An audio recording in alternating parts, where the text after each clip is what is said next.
I think at the very basic level, it comes down to power. Who has power? Who doesn't have power? And it's different everywhere. And I think this concept of youth probably links a lot to who has life experience or who spent a lot of time in life and who spent less time in life. And in some cultures, those who spend less time in life automatically have less power. In other cultures, it's changing. The balance is tilting. And you might argue, particularly in Western culture, you might find that there are young people with vastly more life experience than older people, just because of how mobile they've become and how interconnected they've become and how technology has moved us. But I don't think that we should necessarily find this definition of being young something that we shouldn't actually celebrate. Because the fact that there are a lot of characteristics that we have as young people which might have to do with our mobility, with the fact that we're learning, we're being educated at a very young age. There's a lot of characteristics which bring us together, but I understand this point of we shouldn't isolate ourselves. I don't know, I think in terms of intergenerational collaboration, my strongest experience, and I'm thinking of, Ingrid talked about Rajasthan. In Scotland, we had education. Education was too much education was a problem, but earlier she talked about how the food is a lot better here in Montreal as well.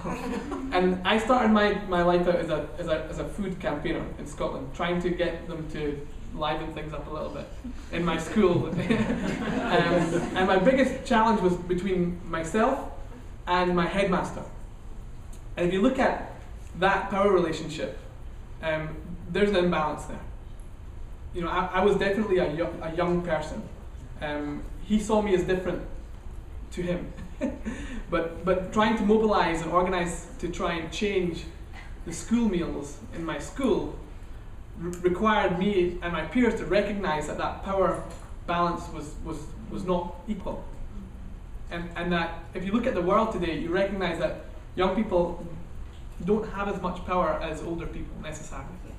Although we could yield it, and that's what we need to talk about. And I would like to comment on that. I didn't define myself as a youth until I went to my first youth conference. So what I ended up doing in my undergraduate, I did a thesis on the role of youth in society and actually studied this. Why did this definition of youth kind of emerge, and also the whole perception of youth in society, and also I did my master's on youth-led action in an international context, and I started doing some sort of research on this related to the issue of power. It's also decision-making. And if you think about even just in shaping policies, of nations, and you think of groups like the United Nations, for example, where you have all these states coming together and defining international kind of agreements to shape the direction for the future. It was only in 1992 at the Earth Summit in Rio, where I believe it was called the World Summit on Environment and Development. That was when youth were defined as a major group within civil society.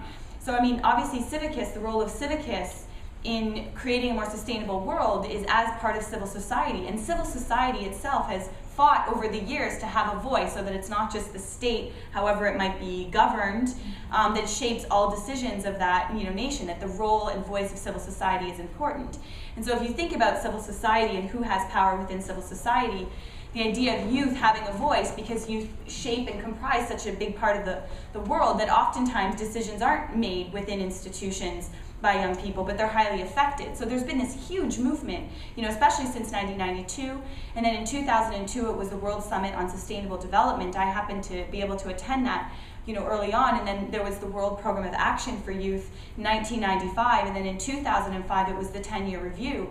And so there have been advancements made in the whole international sort of policy realm around how civil society needs to have a voice, and within that, young people have an important voice. And so it's absolutely a privilege that you've had this opportunity to attend youth conferences, because they've been created to say young people need to have a voice. And I think what you're challenging, which I think is what we're all challenging, is that it shouldn't just be this off on the side thing, that it should be fully integrated. But the reality is that it hasn't been.